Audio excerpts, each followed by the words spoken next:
देश भर में कोरोना के मामले लगातार बढ़ रहे हैं और लोग डरे हुए हैं कि आखिर हम इससे कैसे बच सकते हैं। काम छोड़ नहीं सकते, घर से बाहर जाना ही होता है। ऐसा नहीं कि हम सिर्फ घर पे रहें। हाँ, जो बच्चे हैं, महिलाएं हैं, जो हाउसवाइफ हैं, वो ज़रूर घर में रह सकते हैं, लेकिन उन्हें भी बहुत ज़्यादा सतर्क रहने की ज़रूरत है।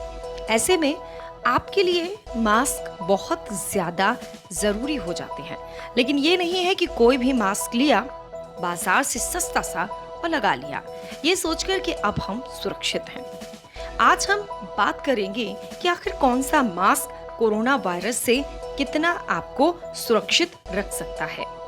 N95 surgical mask, FFP1 mask, activate carbon, कपड़े वाला मास्क और स्पंज मास्क, ये अलग अलग मास्क आपको बाजार में मिल जाएंगे। कौन कितना इफेक्टिव है ये हम आपको बता रहे हैं। लेकिन साथ ही साथ आपको पता है कि मास्क जब हम लगाते हैं तो उसके मायने क्या है, क्यों लगाते हैं। अगर आपने मास्क लगाया, पूरी तरीके से हवा बाहर की गंदी हवा आपके अंदर जा रही है, आती जाती है, तो ये मास्क पहनने का आपको कोई फायदा नहीं है। मास्क बनाते समय उन सामग्रियों का इस्तेमाल होना चाहिए जो कि हवा के छोटे से छोटे कणों को रोकने में सक्षम हो और सांस को बाहर छोड़ने के लिए एक बेहतर वेंटिलेशन भी प्रदान करें। अब हम बात कर रहे थे मास्क की। मास्क अलग अलग होते हैं, कौन कितना इफेक्टिव है ये हम आपको बता रहे हैं। ट्रिपल लेयर मास्क के बारे में आपने सुना होगा। बाजार में ये आपको 50 रुपए से लेकर 200 रुपए तक मिल जाएगा। 3 लेयर होने की वजह से ये संक्रमण को कुछ हद तक रोकने में कामयाब रहता है। तो अगर आप ये मास्क लगाते हैं, सुरक्षित है। लेकिन कितना सुरक्षित है, कितना प्रभावी है, तो आपको बता दें कि संक्रमण से बचने के लिए ये मास्क कुछ कारगर है, लेकिन इसमें भी 30 से 40% तक ही बचाव हो सकता है। और इसके अलावा अन्य मास्क की बात की जाए तो वो अगर आप लेकर आते हैं, जैसे कि कपड़े वाला मास्क आपने लिया, तो वो बिल्कुल बेकार है, आपके किसी काम का नहीं है। आपने लगा लिया है लेकिन उससे आपको कोई फायदा नहीं होगा, खास तौर पर कोरोना वायरस जिस तरीके से फैल रहा है। सबसे जो अच्छा वाला मास्क बताया गया है वो है N95। ये बहुत अच्छा है, इसकी रेटिंग बहुत अच्छी है। लेकिन ये जो मास्क बता रहे हैं N95, ये मास्क जो है थोड़ा सा टाइट होता है। डॉक्टर भी आमतौर पर इसी मास्क का प्रयोग करते हैं, लेकिन मास्क बेहद टाइट होता है।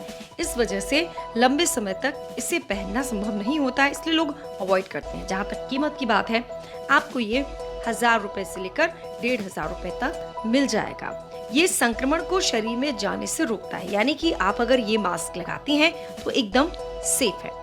वहीं 6 लेयर मास्क भी बाजार में आते हैं और ये जो है आपको 200 रुपए से लेकर 1000 रुपए तक आराम से मिल जाएंगे। इसके बारे में बात करें तो ये जो संक्रमण है उसको कम से कम 80 से 85% तक बचाते हैं। ये काफी हद तक वायरस से संक्रमित होने से बचाता है। सर्जिकल मास्क देखा होगा कि डॉक्टर्स भी पहनते हैं, यूज एंड थ्रो होते हैं, आप यूज़ करिए। ये बहुत अच्छे है क्योंकि इसमें धुलने का कुछ नहीं, आप लगाइए, यूज़ करिए। इसमें भी आप 95% तक सुरक्षित है। दूसरा FFP1 मास्क होता है, ये भी बहुत ज़्यादा कारगर सिद्ध है, 95% तक आपको कोरोना वायरस से बचा सकता है। जो एक्टिवेट कार्बन होते हैं, ये आप थोड़ा सा रिस्की हो जाता है, 10% ही बचा पाएगा। अब देखा होगा लोग कपड़े का मास्क बनाकर पहनने लगे हैं। कपड़े का ये जो मास्क है, ठीक है आप पहन रहे हैं, लेकिन कोई फायदा नहीं है। कोरोना वायरस से आपको कोई बचा नहीं सकता है। थोड़ी बहुत डस्ट वस्ट बाहर से आ रही है, उससे बचा सकता है। स्पंज मास्क भी बिल्कुल बेकार ही है और ये मान के चलिए कि आप इससे बचे नहीं रह सकते हैं। तो आपने देखा कि कौन सा मास्क कितना कारगर है आपके लिए। तो बेहतर ये होगा कि जो अच्छे मास्क हैं वो खरीदें, क्योंकि सस्ते खरीदेंगे तो आपको नुकसान हो सकता है, लेकिन अगर अच्छे खरीदेंगे तो आप सुरक्षित रहेंगे। और वैसे भी जान से ज़्यादा कुछ कीमती नहीं है। थोड़ा सा ज़्यादा पैसे खर्च करिए, अच्छा मास्क लगाइए और सुरक्षित रहिए। आप भी सुरक्षित रहेंगे और आपकी फैमिली भी।